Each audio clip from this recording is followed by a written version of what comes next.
Good morning and welcome to Atheist Talk on KTNF, AM 950, the progressive voice of Minnesota.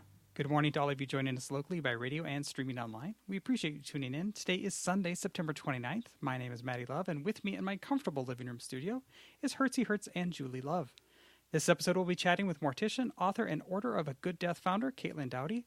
Caitlin is author of 3 books, Smoke Gets in Your Eyes and Other Lessons from the Crematory, From Here to Eternity, Traveling the World to Find the Good Death, and Caitlin's newest book, Will My Cat Eat My Eyeballs? Big Questions from Tiny Mortals About Death.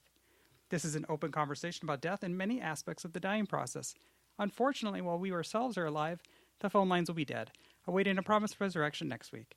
As this conversation is pre-recorded, we do, however, encourage listener interaction over on Twitter and the Facebook threads for this episode, and you can always send an email to radio@mnatheist.org. Caitlin, thank you so much for taking the time out of a busy book promo tour to join us.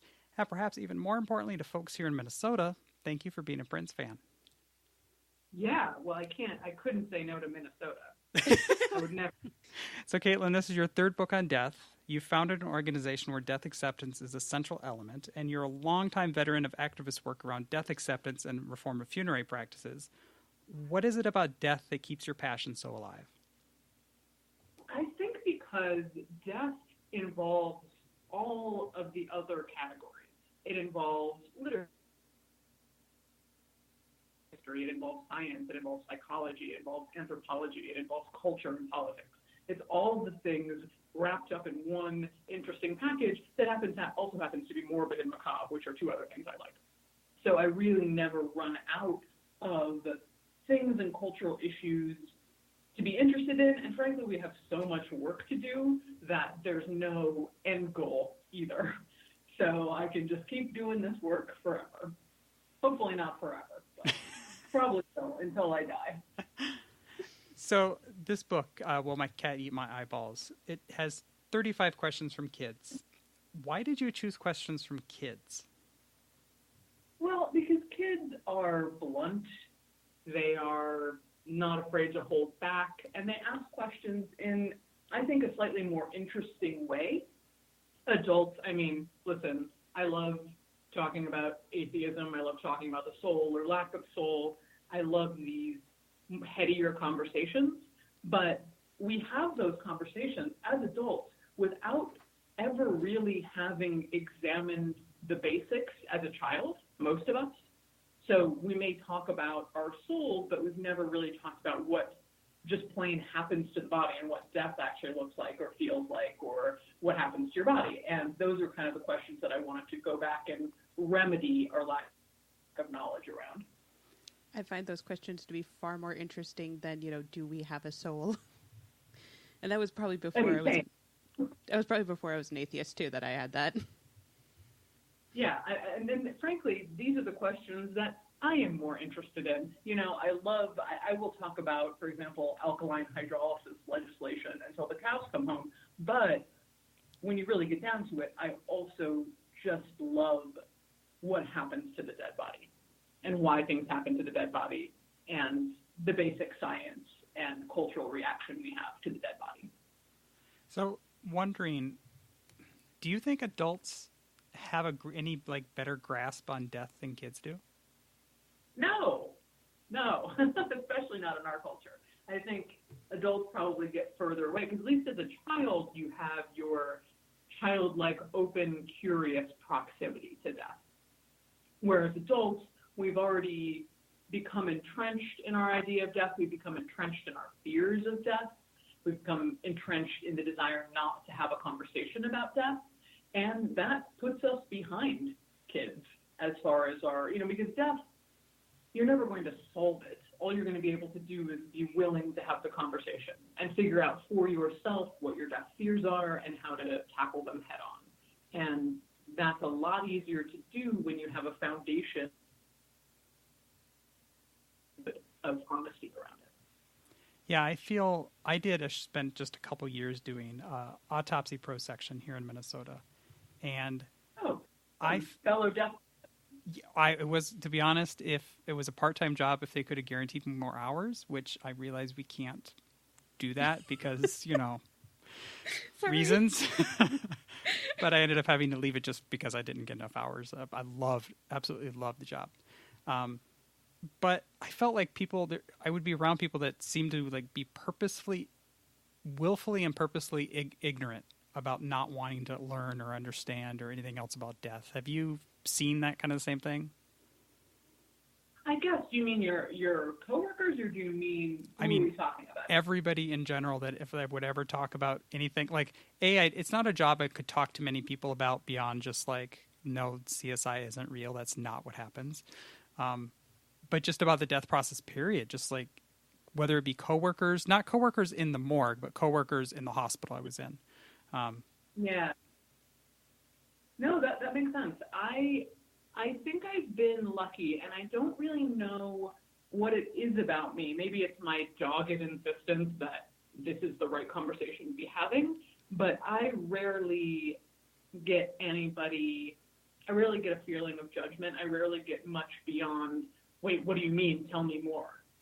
And, maybe autopsies are a little more threatening and visceral to some people, although a lot of people don't know the difference between what a forensic pathologist does and what a mortician does. But the people who do know might find what you did more threatening. I'm not exactly sure, but I think that I've been lucky in that I just don't it's not like I'll just keep talking even if you don't want me to talk about death, but I also don't apologize at all for what I do. And I think it's far more morbid to live in denial about our essential mortality and our essential, flesh sackness that we exist in.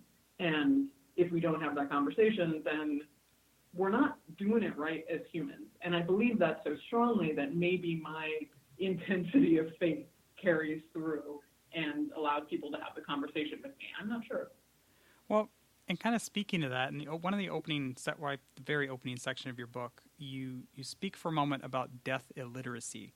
And I guess, can you speak for a bit on like why you think that's an important topic to address? Well, I think it's the existential angle, right? First, the idea of what does death mean, how you can feel. There's a lot of people who feel pretty profound depression and anxiety around fear of death. But then there's also a much more practical aspect to it, which is if you do not know basic death literacy, if you do not know what a direct cremation is, if you do not know that it's perfectly fine to say, I don't want to embalm mom. If you don't know these basic things, you end up paying thousands upon thousands more dollars when you end up at the funeral home. And that's pretty unacceptable.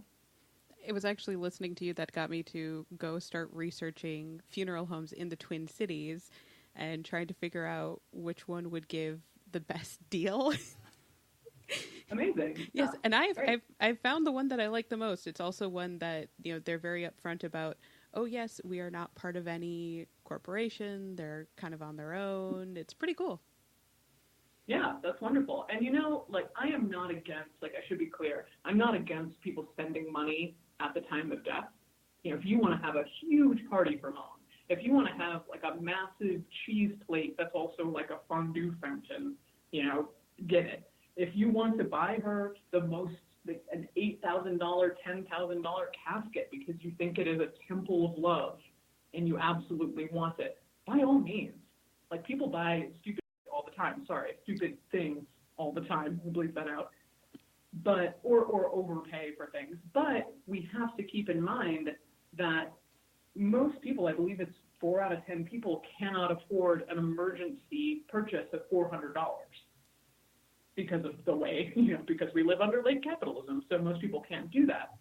And with that, that means that the unexpected death that you were talking about can bankrupt families. It can lead them to do GoFundMes for their father after he died. And that shouldn't be the way that we have death in our country. We should be able to seek government assistance. And most other countries do. It's really the United States that's just you're on your own when someone dies. So these conversations about how do we get help, how do we get financial help, how do we know who the lowest cost funeral home is, it's not a bunch of us cheapskates zipping around trying to find the best deal. It's really connected to social justice. It's connected to how we treat our most vulnerable citizens at the worst time of their life. And so there's a lot of political ramifications to also finding out exactly what you found out by doing that research. So did you see the episode of Adam Ruins Every... I don't even know if you watched the show, but there's a show called Adam Ruins Everything. He did an episode on death and funerary practices and whatnot, and basically exposing some of the... corruption isn't the right word, but... Corporatism. No, that's the right word. Yeah. Okay. Yeah. I thought it was really, because like at the time I thought, I performed autopsies for a while. I mean, I assisted the pathologist. I did the cutting and whatever, but I'm still assisting. I'm not a pathologist. It's like, I know all about this. And it's like, Dunning-Kruger effect. I actually don't. Right. Well, first of all, I'm going to blow your mind. I was in that episode. I was the... Oh my gosh, I forgot that. Yeah, I was in there, secret. And I actually helped consult on a lot of that episode. And I think they did a really great job. And they do their research and they laid it out. And, is it more corrupt than any other corporate industry? Maybe not, but it's hard to not see it as more corrupt because it's people at the time they most want to not be taken advantage of. And they want to just have one time in their life where they're not taken advantage of, and we're not offering. And I would add that it's an easy time for those who are corrupt and who are going to try and take advantage. It's an easy time to get. Please stay with us through the break. Hertzie and Julie and I will return to Atheist Talk with our guest, author, and mortician, Caitlin Doughty. You're listening to AM 950, KTNF, the progressive voice of Minnesota.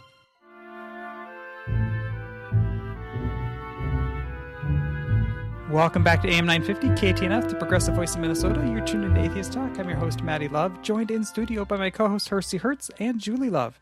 And in just a moment, we'll return with our guest, mortician and author Caitlin Doughty, about her newest book, Will My Cat Eat My Eyeballs? Big Questions from Tiny Mortals About Death. I know you just finished listening to commercials, but I wanted to give my weekly thank you to both Minnesota Atheists and Cucumbers Restaurant in Edina for their support of Atheist Talk. We are grateful for the support Atheist Talk receives from Cucumbers Restaurant in Edina. Their buffet is extraordinary, the staff friendly, and the atmosphere perfect for large groups, families, or even tiny mortals interested in what happens to bodies after death. If you'd like to join with us and advertise on this program and help keep us on the air, please contact us at radio@mnatheist.org. And now, back to Caitlin. It sounds like that goes back to the whole idea of death illiteracy, and if we talked about this more and we understood it more, we'd be more comfortable with it, so we'd be in a better place when the time comes, because the time's going to come. And a lot of, it's hard, especially for someone like me who's a death educator for the public, it's hard to translate why, say, economic protectionism laws in the funeral industry are exciting, or these laws called ready to embalm laws, why you should care. It's hard to get people to care about these things until they're the ones in front of the funeral director. So thinking about the book again, I'm reading once again. I'm looking at the table of contents with all the chapters and all the questions, and I'm assuming you had far more questions to sift through than you did room that you were given by a publisher. Did you have a process for curating these questions on which ones you picked? Why did you choose, if I died making a stupid face, would it be stuck like that forever versus, I don't know. There's so many questions a kid might think of. Well, the stupid face one is just charming, I think, and very obviously from a child. But the first round of questions I got from events that I did. So I traveled for the first 2 books and lecture, and sometimes people bring their children. And the title, Will My Cat Eat My Eyeballs, came from a young boy in Australia who asked that question. And when I heard it, I was just like, oh, that's genius. I love the way that's framed. I love the way he's thinking about that. And so that was the initial question that sparked my interest. And then after I ran out of those questions, I made a video called Send Me Your Children. And parents sent in questions from their very adorable children, usually in video form. And it was, we did have way more questions than we knew what to do with. And a lot of the questions, maybe would have a shorter answer than would work in the book, or would have an answer that was too complicated or too situation-based to work in the book. Or frankly, too much about things above my pay grade, like where your soul is going. I tried to keep it pretty grounded in reality and the reality of the dead body and when I was choosing. So these are the ones that, given all that, made the cut. So since we're talking about questions in the book, I have to bring up one that I saw. I think it was on the Amazon review, and we are from, we're in Minnesota, so we have a lot of Vikings, and I'm not talking about the football team. I almost said baseball. Eesh. Same difference. Yeah, it's a team of sports ball. Sports. Yeah. Sports. Can I have a Viking funeral like on a pyre or shot or like pushed off into Lake Superior? Right. I have some bad news for you. Aww. The fact is, I know. Sorry. The fact is that, first of all, the Vikings didn't actually do that. Of Vikings making boats out of stone and cremating people that way. There's evidence of people pulling the boats on land and potentially burying the whole boat, called a ship burial. Okay. Both of which are very cool, but neither one is the boat on the open water, flaming arrow, the whole thing. And the reason that doesn't work is because to actually cremate a body, you need many, many cubic feet of wood to do so. It's a long process. It's probably about 1.5 to 2.5 hours constantly feeding in new wood to cremate an entire body. So if you're just out there on a canoe or on a longboat, that boat is going to burn up way faster than the body itself. So you burn up the boat, and then you just have a half-charred body bobbing around the waterway. So it's not quite the romantic, complete consumption of the body in flames that you might think it would be. But what about the funeral pyre? Can we do that legally? Yeah, well, not legally. It depends on where you are. There's an amazing place in a town called Crestone, Colorado, that is the only open-air funeral pyre really in the Western world right now. And the group that was able to do it is just, the Crestone End of Life Project is just incredible. You should look them up if any of your listeners are interested. And they have an open for their community. And I was able to go and visit and watch a cremation, and it was, I performed, I guess, probably thousands of cremations at this point, but I have never seen it done outside of a cremation machine. And it was beautiful, and the ritual was just stunning. And I really think it should be legal in far more places. Why do you suppose it's not legal? Is there any kind of just like that's not our social norm, and there's no like political will to like get that done from anybody who has power? Or I guess... Yeah. I mean, first of all, the industry has a lot of power. The funeral industry has a lot of power. And it's in their best interest to not support something like that, to support that kind of change, because it's the exact opposite of the embalming and casket that they would like to preserve, that style of funeral.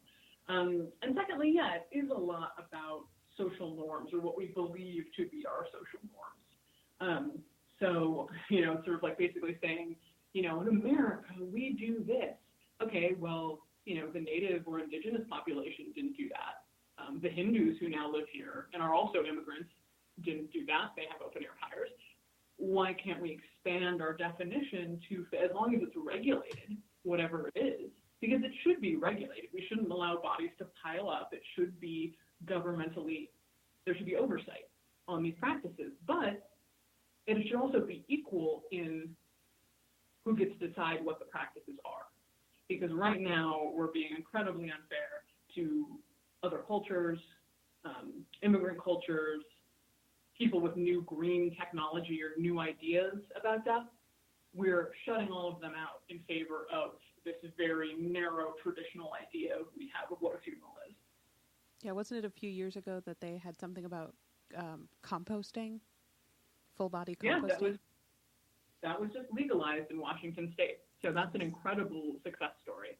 Is my colleague Katrina Spade was able to legalize human composting in Washington State. And many of us, I'd like to be able to say that I knew she would do it right away from the very beginning. I didn't. I thought that it was basically impossible. But through incredible people and activists and hard work, they did it. And it's really a model of what we can see in other states as well. And outside of you, I think the only other author I've read on the subject of death was Mary Roach, who wrote the book Stiff. And I remember seeing something in there, and this book was written like probably 5-10 years ago at this point, but about cryogenically. Say that again? I think longer than that. Yeah, it's an older book. The cryogenically freezing you and then using an ultrasonic pulse to basically shatter you and then bury you in front of a tree. Like now you're fertilizer. Kind of like composting, but less space maybe, or less rotting vegetarian, less rotting matter. When you started with the cryogenics, I got worried. Oh, no. We'll return to our guest, Caitlin Doughty, right after this short commercial break. I'm Maddie Love in studio with Hertzie Hertz and Julie Love. You're listening to Atheist Talk on KTNF, AM 950, the progressive voice of Minnesota.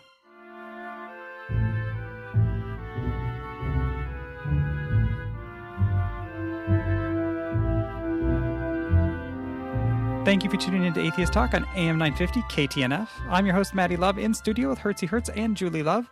We are chatting with author and mortician Caitlin Doughty. If you'd like to chat with us this morning, you can email us at radio@mnatheist.org, find the thread over on Facebook, or tweet us at Atheist Talk. Before we return to our guest, I wanted to thank our dedicated group of volunteers and the generous donations of you, our listeners. You help keep Atheist Talk on the air and in podcast. If you're able to help with a donation, please consider doing so at our Radio Fund page or our Patreon, where you can get extended interviews and early access to pre-recorded conversations, such as this one, over at patreon.com/atheisttalk. Minnesota Atheist is a 501c3 tax-deductible organization, and we couldn't do the show without you, and we do deeply appreciate your support. Music for Atheist Talk is by composer and member Brent Michael Davids, and is used with permission. Please note all opinions are of the guests and hosts only and do not necessarily reflect the Minnesota Atheist organization. And with that mischief managed, let's get back to Caitlin Doughty, author of Will My Cat Eat My Eyeballs? Big questions from tiny mortals about death. Cryogenically freezing you and then using an ultrasonic pulse to basically shatter you and then bury you in front of a tree. Like now you're fertilizer. Kind of like composting, but less space maybe, or less rotting vegetarian, less rotting matter. When you started with the cryogenics, I got worried. Oh, no. Well, first of all, the composting we're talking about, recomposition is the name for it. It's it's wood chips and some other source and humans, obviously, as a source. And it's very, it's not like you're literally in with banana peels. This is just you, like alfalfa and wood chips, and being very quickly taken down to your natural elements, or you literally become something else. You become the soil. And for a lot of people, that's immortality, that's beauty. And as far as the one in the Mary Roach book, that's called Promession, and that is designed by a Swedish designer who's still working on it. She's still trying to make it work. It has not been legalized anywhere yet, nor has it been proven to work in a public forum yet, but people are still excited about it, and I think they should be. Because if it does work, then great. Another wonderful, greener option for folks. I'm very excited about it. So how many of the questions in this book did you already have some or most of the required knowledge on? Like, how many did you have to spend a lot of time researching, and how many did you kind of pretty much have a good idea of just off the top of your head? Oh, that's a great question. Probably, I would say 75%. A pretty solid knowledge of already, but I still had to do the research to really drive home the points that I wanted to do and add historical aspects and add scientific aspects to it. And then there were some that I was like, I really don't know. So I guess it's my job to find the answer to this. One would be what would happen to an astronaut body in space. That was probably the hardest scientifically to research for me. Another one is, why do bugs eat our flesh but not our bones after we die? And then, did mummies smell when they're unwrapped? Is another one that I didn't know. So I had some sense of the answers to these questions, but I didn't really know, and it sent me down many rabbit holes. And I did it. We figured it out. It's in there. Which was your favorite rabbit hole of new information that you got to find for this? I was thinking today, I think that another one, actually this is relevant to Minnesota, that I didn't know that much about, to be honest, is what happens to bodies when the ground is too frozen to bury them. Because I grew up in Hawaii, and I've spent my whole career in California. So this is just not a problem for me in my work. Whereas if you're a funeral director in far north Minnesota or anywhere, along the Canadian border, it's a thing that you have to think about because the ground is not yielding. And getting into that rabbit hole and reading blog posts from funeral directors about what they do and talking to funeral directors and talking to experts on these things called basically dead houses, which were used to house the dead through the winter right there in the cemetery until the ground could be broken. And the newfangled technology they use now, like warming up the ground and sort of looks like they're doing a fish fry or something right in the middle of the cemetery, but they're making the ground toasty so they can dig into it. Big claws, big backhoes. This is all things that I've just never personally had to deal with. So that was an interesting rabbit hole for me. Yeah, my last job was at a Catholic hospital across from a Catholic cemetery, and we'd look out the lab windows and you'd see them defrosting the ground in January so they could bury somebody. Yeah, see, that's normal for you. I had never seen it. So, I mean, I had a basic idea, but as far as the actual tools that they used and how they went about it and how they made those decisions, I didn't know. Until I read this. I'm sorry, go ahead. Oh, I said, now I do. Oh, okay. I thought the way you handled, and you mentioned you're an atheist, and to be honest, I didn't even realize that prior to reading this book. I thought the way you handled the part about near-death experience, the chapter, is it true people see a white light as they're dying? I thought you handled that really well and in a really ecumenical way, that it wasn't like, bashing on folks. I mean, this is atheist talk. We poke fun at religion quite frequently on this show. Yep. But I thought you did a really nice job on walking that line on being completely honest and not treading on anybody's sensibilities. Thank you. Yeah, that's often what I try to do with religion. And I'm completely honest. If somebody asks me, what do I think happens when I die? I'd probably identify more as agnostic because I don't have the belief that's strong enough in any area. But my pretty strong thought is that nothing happens. That it's like the film reel flapping at the end of a movie. It's just the white flapping with nothing there. And you go back to what you were before you were born, which is no consciousness at all. And so I'm completely open with that when anybody asks me, but I also am a funeral director and I own a funeral home and I deal with a lot of different religions and different families. And sometimes religion can be really helpful if you truly believe that there's a place that someone is going. And I also, it's just my job to honor that and to make sure that everybody knows that they can ask me questions without my particular judgments. No, and I also, I love the image that you gave me of Centaur Jesus riding a chariot coming to pick me up for my descent into death. I adore that. For the atheists in the audience, there's also a little something there for you. Yeah. And now I know what I want to cosplay next. Well, if you do that, please send me photos. I'm not even sure how I would do that. Oh, I can help you. I mean, this is radio, so I can't actually describe what I'm thinking, but I can tell you off. We'll talk. So this is a book featuring questions submitted by kids, but do you think of this as a book for kids? It can be, especially if you have precocious kids. If you have kids who are, let's say, 10 and up, who are big readers, who are really curious, who are comfortable with sciencey things, then yeah, and you're a cool parent who isn't, is open to these harder conversations, then by all means, I think your child can read it.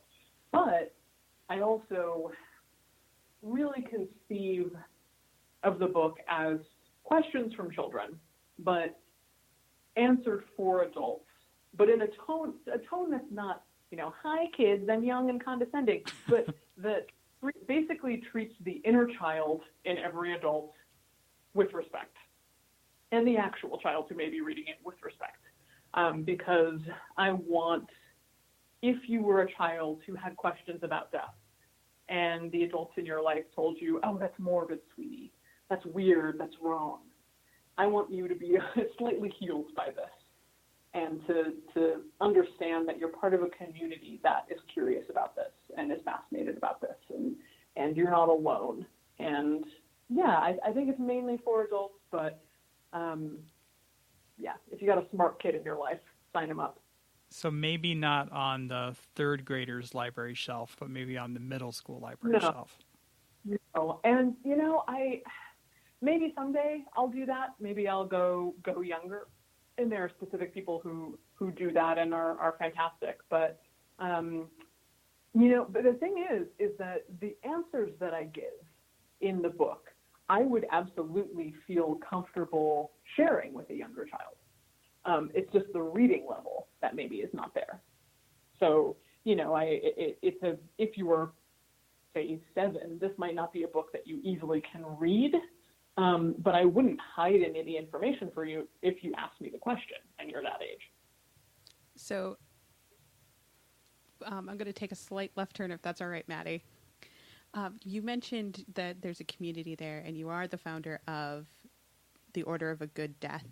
Could you, for people who aren't familiar with this this idea and this group, could you describe it real quick? Sure. The Order of the Good Death is a nonprofit, and its basic idea is to show you that there are so many more options for your death than you maybe realized. There's so many more green options, so many more family-involved options, lower cost options, and that the world of death is wider and more exciting than maybe you had been thinking. And we introduced a concept called death positivity. And what death positivity is basically living out those principles I was just talking about: open conversation around death, all these new options, not being afraid to have the conversation. And it doesn't mean that when your mom dies, you're supposed to be positive about it. It just means it's okay to be curious, and it's okay to be grappling with your mortality in an open and honest way. Awesome. By the way, I thought of a way that if you wanted to do that children's book, you could kind of do it Edward Gorey style, where it's like in the style of a kid's book, but it's really not for kids. Yeah, I don't know. I don't like it really for kids. It would always be a little subversive. But someone mentioned recently that I should do one called like How Grandma's Decomposing, like, tracking Grandma's first 2 weeks in the grave. Which, probably won't get the green light, but I like it. I will read that book. I mean, one of my favorite, like, not kids books, but written like it's for kids is Gary Larson's There's a Hair in My Dirt. Oh. It's beautiful. Yeah. It starts out with this, lovely story of this woman traipsing through the woods, and it turns out that the worms are eating her decomposing flesh. Well, the soil that she's rotting into. I was going to say Shel Silverstein's ABCs. I haven't read that one. It is not for kids. Yeah, and Roald Dahl, also not for kids. You had mentioned in an early chapter about having some unfounded fears around corpses when you began first working in a funeral home. How long did it take you to get past those? Please stay with us through the break. Hertzie, Julie, and I will return to Atheist Talk with our guest, Caitlin Doughty. You're listening to AM 950, KTNF, the progressive voice of Minnesota.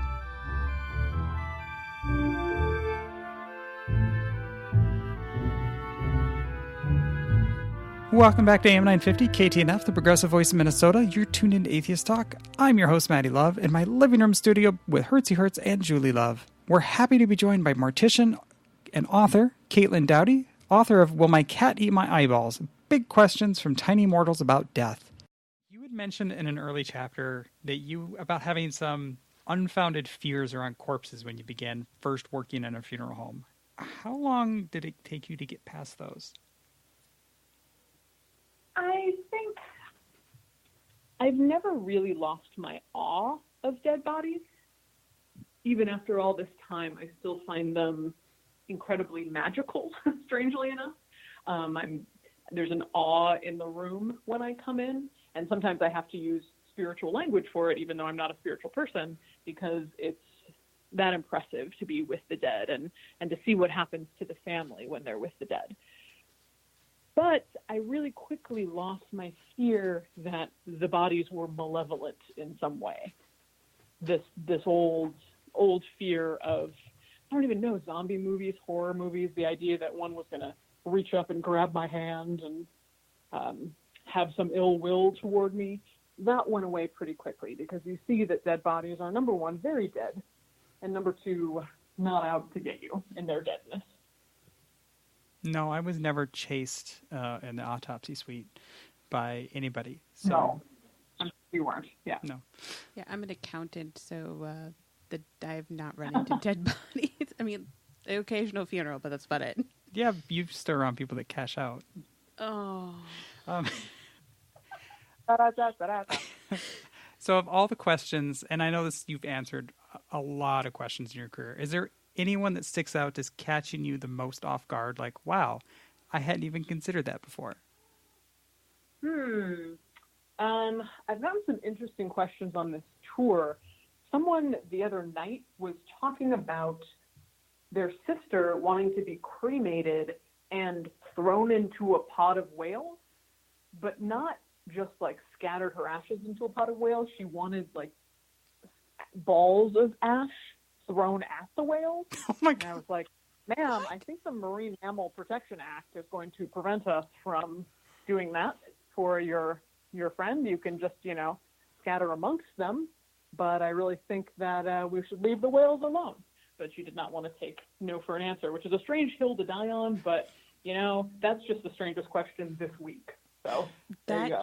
That definitely tops my parents who want to be made into a bench. Oh, well, I think that's beautiful, though. I think that's also cool, yeah. Yeah, I'm just trying to figure out how. We can talk afterwards. Okay. Yeah, it's not that difficult. I mean, you won't get a whole bench out of their ashes, just so you know. You get a fair amount of ash. You get a fair amount of ash, but, there's also a lot of bench and bench. Yeah, but true. I think it could, a large portion parent. So this is, mentioned this, we only have you for a couple more minutes, and we had mentioned that you have 3 books. What are your first 2 books about, other than obvious death? Oh, yeah, death is the answer. The first book, Smoke Gets in Your Eyes, is more of a memoir. It's about the first year when I was 23 years old that I took a job as a crematory operator in Oakland, California. And that was really my death awakening, my awakening to all the things that were happening behind the scenes in a funeral home.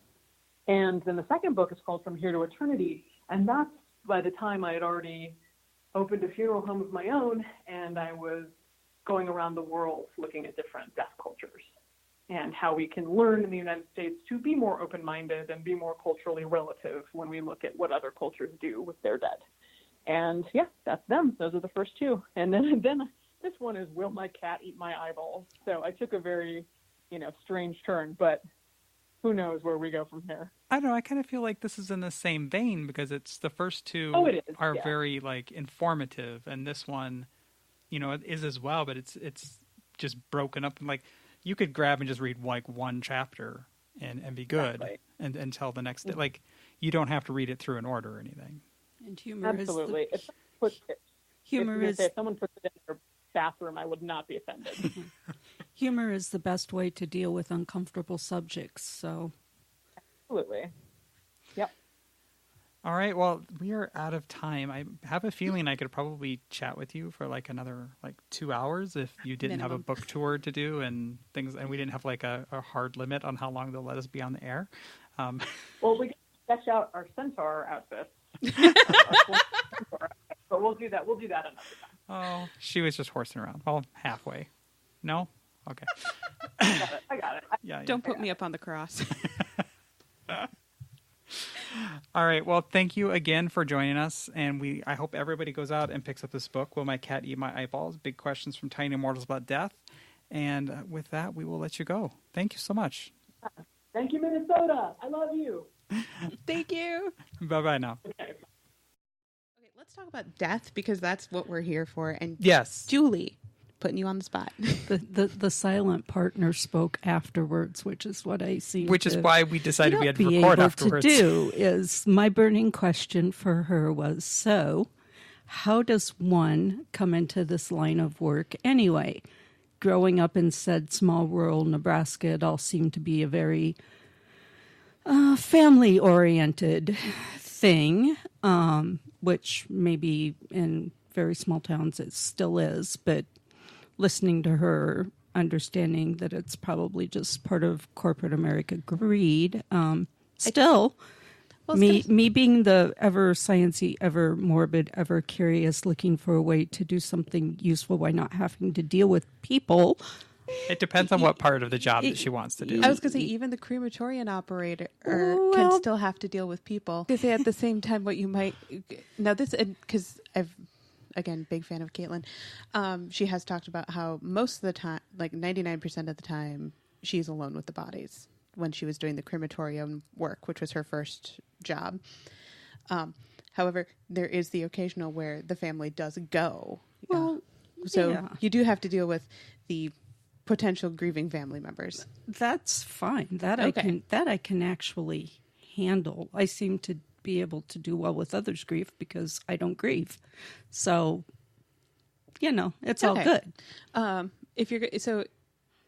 would say if you wanted to get into it, definitely start by going to a big city because then there's more people. We're here. We're in a big city. Great. So we're halfway there. Living on no, never mind. You're not a Bon Jovi fan. No, I like Bon Jovi. Halfway. Never mind. Just go on. Okay, I'm sorry. Move to a big city. We're halfway there. Living on a prayer. There we go. What are you praying to? This is Satan? atheist talk. Exactly. I pray to Satan.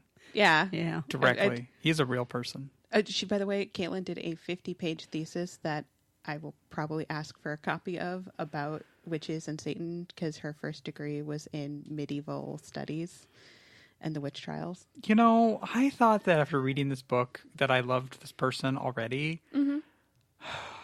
It gets better. Yeah, this I probably won't cut because only patrons are going to hear it.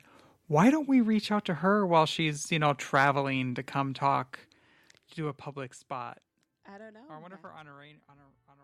Thank you for tuning in to Atheist Talk. We'd love for you to join us again next Sunday. And remember, if you miss an episode live, you can always catch the podcast available on Apple Podcasts, Stitcher, Spotify, or your favorite podcasting app. I'm proud to be on the air with Minnesota Atheists, and I hope you've enjoyed the show. The show depends on the generous support of our members, our sponsors, and donors. Please consider supporting the show through the donation link at mnatheist.org or Patreon. This has been Atheist Talk on AM 950, KTNF, the progressive voice of Minnesota.